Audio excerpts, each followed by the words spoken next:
आईला विष देऊन मारलं कारण धक्कादायक। महाराष्ट्रातील बुलढाणा जिल्ह्यातील एका मलकापूर गावात ही घटना घडली। गाव तसं शांत, लोक साधे बोळे, पण या गावात घडलेली एक घटना संपूर्ण जिल्ह्यातच नव्हे तर राज्यभर चर्चेचा विषय झाली। कारण आरोपी कोणी दुसरा नसून स्वतःचा मुलगा होता आणि त्याने आपल्या आईला विष देऊन मारलं होतं। आई मुलाचं नातं किती पवित्र असतं हे आपल्याला माहीतच आहे, मग हा मुलगा एवढा निर्दयी कसा झाला?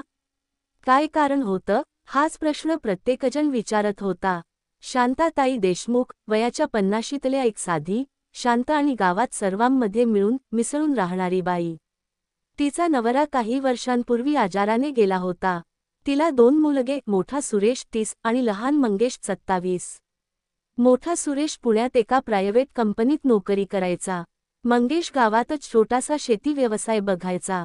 शांताताईला दोन्ही मुलं सारखीच प्रिय होती, पण सुरेश आणि मंगेश यांचं पटायचं नाही। कारण शेतीची जमीन, घर यावरून दोघांत सतत वाद व्हायचे। गावातील लोक सांगायचे की शांताताई मोठ्या मुलाला म्हणजे सुरेशला अधिक जास्त पाठिंबा द्यायची। सुरेश मोठा असल्याने आणि नोकरी करतो म्हणून तिला त्याच्याकडून आधार वाटायचा। त्यामुळे जमिनीच्या वाटणीच्या वेळी ती मंगेशला कमी वाटा देणार होती। हेच मंगेशच्या मनात सतत जळत राहिलं। मंगेशच्या बायकोला ही परिस्थिती सहन होत नव्हती। ती सतत त्याला उचकवत होती, तुझ्या आईला फक्त मोठ्याचं प्रेम दिसतं, आपल्याला काही नाही। जमीनही सगळी त्यालाच देईल, आपण आयुष्यभर गरीबच राहू। मंगेशचं मन हळूहळू विषारी होत होतं। एके दिवशी मंगेशला एका मित्राकडून कळलं की बाजारात काही लोक विषारी कीटकनाशक विकत आहेत जे अगदी गुपचूप मिळू शकतं। हे ऐकताच त्याच्या मनात भीषण विचार आला, आईच नसली तर सगळं माझंच होईल, जमीन, घर, दागिने। त्याने ठरवलं की शांताताईला विष देऊन मारायचं। त्याने बायकोशी हा कट शेअर केला आणि तिनेही होकार दिला। आपण गरिबीत जगतोय आणि तुझ्या आईला मोठ्याचं सुख दिसतं, कर जे करायचंय। घटना घडली ती रविवारी रात्री। सुरेश पुण्यात होता। शांताताई आणि मंगेशचं कुटुंब घरात एकत्र जेवत होतं। मंगेशने आईच्या जेवणात गुपचूप विष मिसळलं। शांताताईला जेवणानंतर तीव्र उलट्या सुरू झाल्या, अन्न शिथिल झालं। मंगेशने वरवर काळजी दाखवली, आईला तब्येत बिघडलीये, लगेच डॉक्टरला बोलावतो। डॉक्टर येईपर्यंत शांताताईने प्राण सोडले। गावातील सर्वांना वाटलं की अन्न विषबाधेमुळे नैसर्गिक मृत्यू झाला। दुसऱ्या दिवशी सुरेशला आईच्या मृत्यूची बातमी मिळाली। तो लगेच गावात आला। त्याने आईचा मृतदेह पाहिला आणि त्याला काहीतरी बरोबर नाही असं वाटलं। आई एवढी निरोगी होती, अचानक कशी काय गेली? सुरेशने पोलीस ठाण्यात जाऊन तक्रार केली। पोलिसांनी शवविच्छेदनाचा आदेश दिला। शवविच्छेदन अहवालाने धक्कादायक माहिती दिली, शांताताईच्या शरीरात विषाचे प्रमाण मोठ्या प्रमाणात आढळले।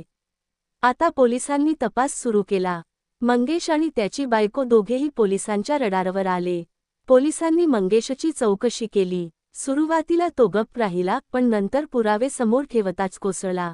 त्याने कबुली दिली, आई सतत मला कमी लेखायची, जमीन मोठ्याला द्यायची होती, मला हे सहन झालं नाही, त्यामुळे मी तिला विष देऊन मारलं। त्याने बाजारातून विकत घेतलेलं कीटकनाशक ते कसं आईच्या जेवणात टाकलं हे सगळं सांगितलं। मंगेशचं कारण फक्त जमीन आणि मालमत्तेवरचं स्वामित्व होतं, पण तपासात आणखी एक धक्कादायक गोष्ट उघडकीस आली। मंगेशवर मोठ्या प्रमाणात कर्ज होतं। गावातील सावकारांकडून त्याने बरेच पैसे उधार घेतले होते। सावकार त्याला त्रास देत होते।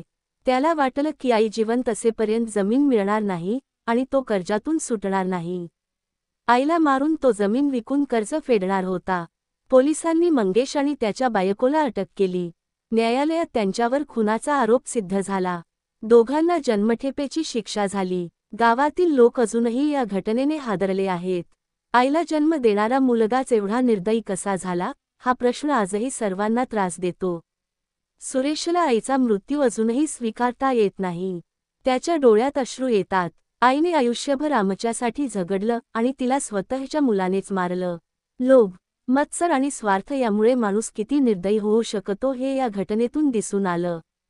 आईसारख्या देवतुल्य व्यक्तीलाही मुलाने फक्त मालमत्तेसाठी संपवलं। अशाच नवनवीन क्राईम स्टोरी व्हिडिओसाठी गुन्हेगारी कहाणी या यूट्यूब चॅनलला सबस्क्राईब करा, बेल आयकॉनवरती प्रेस करून येणाऱ्या नवनवीन व्हिडिओचे नोटिफिकेशन मिळवा।